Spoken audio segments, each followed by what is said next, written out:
আকৌ পুনৰাই আপোনালোকৰ ওচৰত আহিছোঁ। জয় মাসি। আজিৰ যি বাক্য লৈ আনিছোঁ এইটো আমালোকৰ আত্মা আৰু মাংসৰ বিষয়ৰ বাক্য হয়। আৰু এই বাক্যৰ যোগেদি আপোনালোকৰ জীৱনত যদি আপুনি মাংসত চলি আছে, মাংসৰ পৰা আপুনি ওলাই আহিব।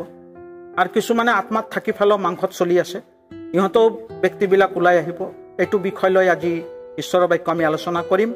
আৰু এই আলোচনাৰ মৰ্মে হেজনক শ্বেয়াৰ কৰিব লাগে, হেজনৰ লগত আলোচনা কৰিব লাগে, তেতিয়া আমি বাইবেলৰ কথাটো জানিব পাৰিম।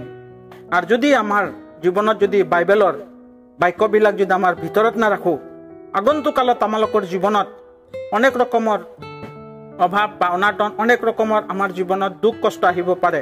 সেইকাৰণে বাইবেলৰ যিটো বাক্য, এই বাক্যই আমালোকক এদিন ভাল ৰাস্তা দেখাব। তো আহক আমি ঈশ্বৰৰ বাক্য লৈ চাওঁ। ৰোমিও 8 অধ্যায় 5 পদ। কিয়নো মাংসৰ অনুসাৰে হোৱাবিলাকক মাংসৰ বিষয় ভাবে। অৰ্থাৎ যিবিলাক ব্যক্তিয়ে মাংসত চলে মাংসৰ বিষয়হে ভাবে, আৰু যিবিলাক ব্যক্তিয়ে ঈশ্বৰক চিনি নাপায় ইহঁতে মাংসৰে চলি আছে, আৰু মাংসতেহে মানুহবিলাক নিজৰ জীৱন যাপন কৰি আছে। কিন্তু যিবিলাকে ঈশ্বৰক বিশ্বাস কৰিছে ইহঁতে কিহত চলে অলপ চাম। ৰোমিও 8 অধ্যায় 5 পদটো পঢ়িলোঁ। 5 পদত তাতে দাড়ি কমা আছে, কিন্তু আত্মা অনুসাৰে হোৱাবিলাকৰ আত্মা বিষয় ভাবে, আৰু যোনে আত্মাত চলে ইহঁতে আত্মাৰ বিষয় ভাবে।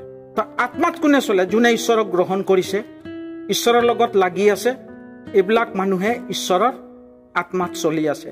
আৰু যিবিলাক সংসাৰিক থকা মানুহবিলাক যে আত্মাত চলা নাই, মাংসৰ বশত চলি আছে, মাংসৰ বশত চলি থকাৰ কাৰণে আজি মানুহবিলাক নিজৰ জীৱনটোক বেয়া কৰি আছে।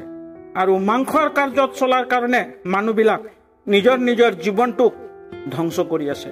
মাংসৰ কাৰ্যত চলাৰ কাৰণে মানুহবিলাক নিজৰ লাইফটোক বৰবাদ কৰি আছে। ঈশ্বৰৰ লগত ইহঁতৰ কোনো সম্বন্ধ নাই।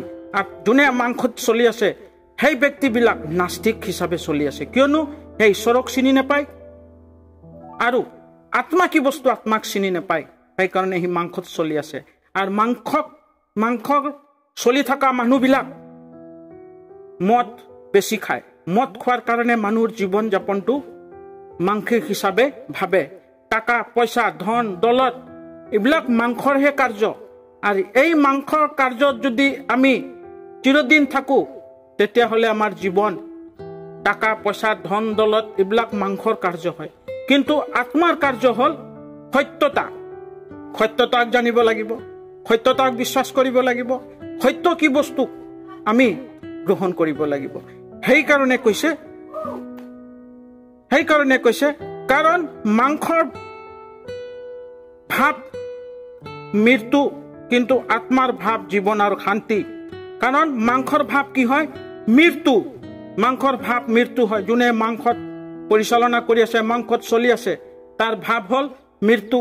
একদিন হয় মৃত্যু হ'ব, কিন্তু মৃত্যুৰ পিছত জীৱনটো কি হ'ব? মৃত্যুৰ পিছত জীৱনটো মানুহৰ জীৱন এদিন নৰকলৈ যাব। আৰু সেই মাংসই আপোনাক নৰকত ল'ব।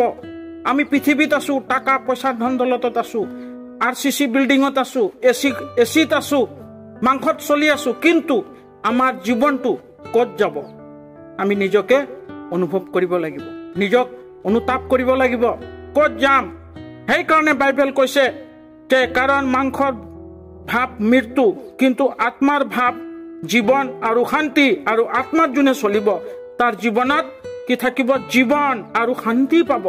আৰু সেই শান্তিটো আমাক দিছে ঈশ্বৰে, আৰু সেই শান্তিৰ কাৰণে আজি আমি জীয়াই থাকিব লাগিব। আৰু শান্তিটো ক'ৰ পৰা আহিব? যেতিয়া আমি ঈশ্বৰৰ লগত লাগি থাকিম। ঈশ্বৰে আমাক বহুত ৰকমৰ শান্তি দিব। আমি কিছুমানে আজি মাংসত চলি ফেলে আজি আমাৰ নিজৰ জীৱনটোক ধ্বংস কৰিছোঁ। যেতিয়া আমি সত্যতাক জানিম তেতিয়া আমাৰ জীৱনত শান্তি আহিব, আৰু তেতিয়া আমাৰ জীৱনত কি হ'ব? জীৱন পাম, আৰু এটা নতুন জীৱন পাম। আৰু নতুন জীৱনৰ যোগেদি আমি শান্তি পাম।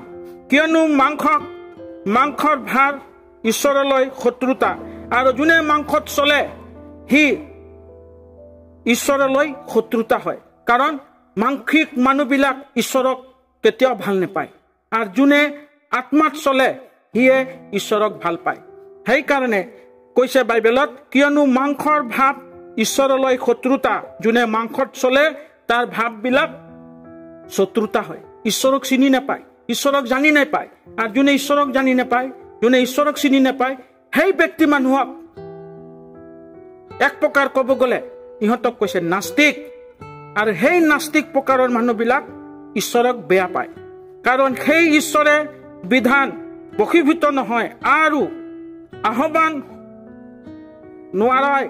নোৱাৰে আৰু যিবিলাক মাংসৰ বশত আছে তেওঁবিলাক ঈশ্বৰক সন্তুষ্ট কৰিব নোৱাৰে আৰু যিবিলাক মাংসৰ বশত চলি আছে সেইবিলাক মানুহ কি কৰে ঈশ্বৰক সন্তুষ্ট কৰিব নোৱাৰে তো কোন ব্যক্তি ঈশ্বৰক সন্তুষ্ট কৰিব পাৰিব যে ব্যক্তি ঈশ্বৰৰ লগত লাগি থাকিব আত্মাত লাগি থাকিব আত্মাৰ জুইটো জ্বলি থাকিব সেই ব্যক্তিহে ঈশ্বৰক সন্তুষ্ট কৰিব পাৰিব আৰু যিবিলাক মাংসত আছে সেই মাংস থকা মানুহবিলাক ঈশ্বৰক কেতিয়াও সন্তুষ্ট কৰিব নোৱাৰে ৰোমিও 8 অধ্যায় 8 পদত লেখা আছে আৰু যিবিলাকে মাংসৰ বশত আছে তেওঁবিলাক ঈশ্বৰৰ সন্তুষ্ট কৰিব নোৱাৰে যিবিলাক ঈশ্বৰক সন্তুষ্ট কৰিব নোৱাৰে মাংসৰ বশত যোনে চলি আছে তো ঈশ্বৰক সন্তুষ্ট কৰাৰ কাৰণে আমি কি কৰিব লাগিব আমাৰ দৰকাৰ কি আছে আমি কি কৰিব পাৰিম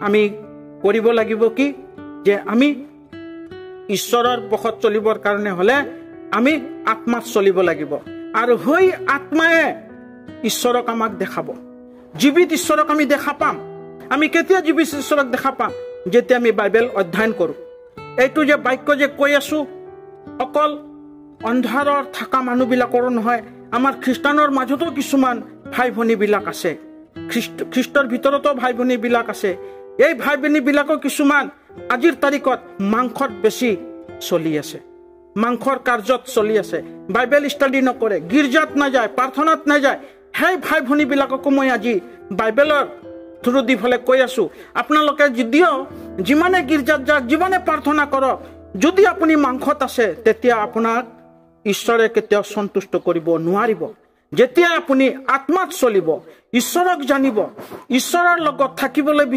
চেষ্টা কৰিব বাইবেল পথত চলিব পাৰিব বাইবেল ষ্টাডি কৰিব তেতিয়া আপুনি ঈশ্বৰক সন্তুষ্ট কৰিব পাৰিব আৰু ঈশ্বৰে আমাক টাকা পইচা ধন দল দি ফলে ঈশ্বৰক কেতিয়াও সন্তুষ্ট কৰিব নোৱাৰে